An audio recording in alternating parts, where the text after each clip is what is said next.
By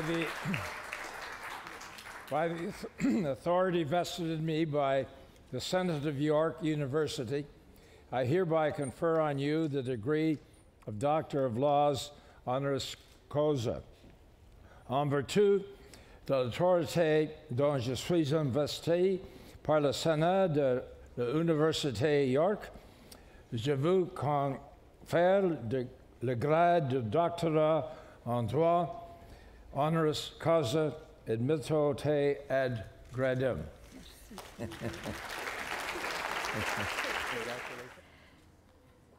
Monsieur le Chancelier, the Honorable Roy McMurtry, Monsieur le Président et Vice-Chancelier, Monsieur Mamdou Choukri, Monsieur le Principal du Collège Glendon, Monsieur Kenneth McRoberts, Venerable Honorees. I just felt they needed an adjective, so I felt venerable sounded good. Members of the faculty and staff, honorable graduates. I think you deserve that title today.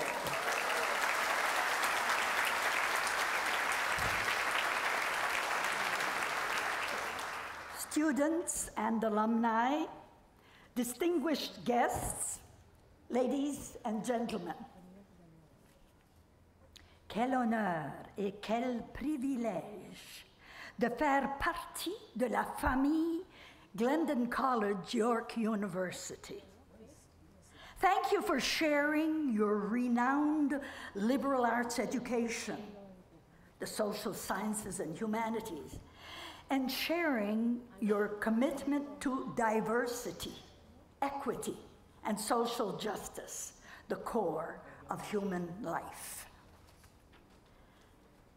Mon identité, comme pour plusieurs parmi vous probablement, se nourrit déjà de racines diverses, vastes, profondes.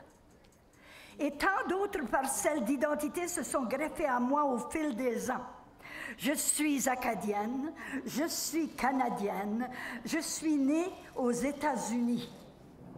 J'ai foulé bien des planches sur les scènes du monde, de Moncton à Monaco, en passant par Paris, Montréal, Toronto, Winnipeg et combien d'autres.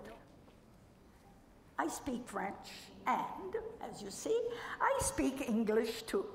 I was a senator in the government of Canada, but my real identity, like yours, goes far beyond words. It transcends the language we speak. It is the product of life, both rich and sad experiences, searching, questioning, and discovering. And this is how we find one another, recognize one another, understand one another. The link is cross-cultural. And this cross-cultural link is a source of hope. Because no more do we line up our cultures to admire or analyze them. And no more do we melt them in a great cauldron, striving to fit our soul and creations into one mold. Cross-cultural reality is light years away from the melting pot. Neither culture suffocates the other. They nurture one another. From the cross-cultural spring new perceptions of life. And this, it seems to me, is what happens with art. Comme vous vous en doutez, mon passage au Sénat a été à la fois un grand privilège et un énorme apprentissage, de l'immensité et de la complexité de ce grand pays, le Canada. À la Chambre haute, j'ai côtoyé un grand nombre de personnes distinguées, dévouées et hautement qualifiés.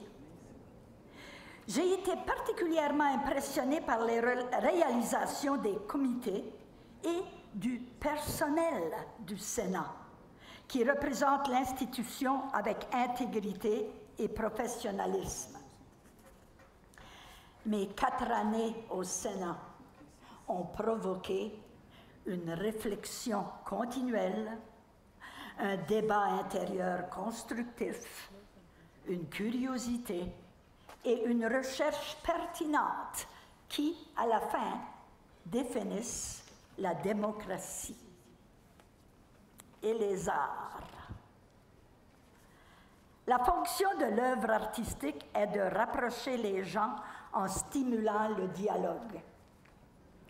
Les arts jouent un rôle indispensable dans notre compréhension mutuelle. La création artistique éveille les consciences.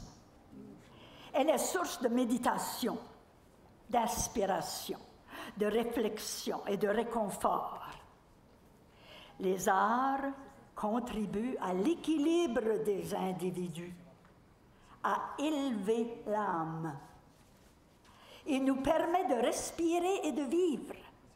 Sans la beauté, sans le rire et les pleurs, on ne peut pas vivre. Les arts nous définissent et nous aident surtout à comprendre ce que nous sommes en tant que Canadiens et où nous en sommes en tant que société.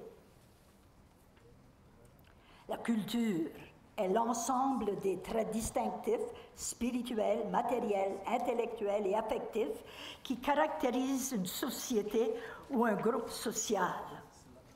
Outre les arts et les lettres, la culture englobe les modes de vie, les systèmes de valeurs, les traditions et les croyances.